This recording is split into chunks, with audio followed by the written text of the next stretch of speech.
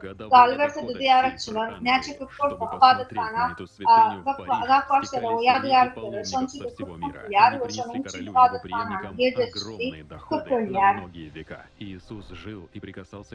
Tükenterci, Haçyalı, Hristiyancılığın Kudüs alimlerinin girdi. Tarih bunun 1938 yılda Fransa'nın kararlı Louis IX Mukadesliği Fransa'dan Ahli Fransa'nın yıllık girdecisinin yardım satın alanını kudetler. Bu adetxana seyretmek için dünyanın bir bucaklarından ziyaretçilerin deryaları Paris'e geldi. Karşı oraların oruntularını ence mahallaklı girdeci getirdiler. İsa Kutlatları yaşadığı devletleri, Şele'de Volka, Köptan gençlikler yaşayan Şele'de Volka bir budakları mukaddes etmeyer. Yani İsa'nın reklamsızlık bilen Hacı Çiğlen Ganko, yararlarının mukaddesliğin derecesini çıkarıyor. Köpül diğer, köpül daha diğer. Duynamalara Hacı Çiğlen'e Mesih'i dönüklü. Sonra koşul Hacı Çiğlen'e takıyor. Onu Galını diğer mukaddeslik derecesinde yer. Dönüklüğümüz bu şeyle katılmalı mukaddeslik aklanırlar. Şeyle de orta halak olur, stipini de yer. Bunun yağlı sözda dönüklük etmekten başka da biz Hristiyanlar İsa'nın görgülerini paylaştırdı. Dine bu değerli biz Hristiyanlar bu yadigarlıklara delmek yerlikli olmaz ziyaret etmek yerlerimizden takdiler ve Kudaya kıyınlaşır, stipinen yar. İsa Kudaya'nın karşılığı içinde değil. Ruhu durmuşluğu içinde ve Kudaya kıyınlaşmak için Adem Mesih'in taşıdıklarını yerine getirmeli. Kudaya ve pahalı olmalı, yönümünün çilişlemeli, o gözleri düzeltmeli. Ödümüzde Kudaya ve komşumuza hakikati yürütmeli. Bu gatıyıkıp içini ütmeden haz ankat yönü tevriyatlarlıklar takınarmak ziyaret etmek ve bunun mumendeştaklarından Kudaya kıyınlaşyanlığını ve günahlardan aratalayanlığını inanmak haz ansat. Ruhanlar muhakkak ruhu düşünüyorlar. Şunun için yadigarlıkların tuzağı bütün dünyada da mukaddeslik bilen bilecek hakların hemmeti tuzağı biler. Yine bir neçe misal. Ganlara türlü kudretli hareketler derişledi. Şunun için devlerin vekilleri olarak çok miktarda kazandılar ve ötesi miktarda kullandılar. Misal için Saksonya'nın sayılacısı Frederick 19'un doğru yadigarlık vardı. Bu yadigarlıklara var. Kırımların Türkiye olmağına 1.900.000 yıl İsval olacağına yadı.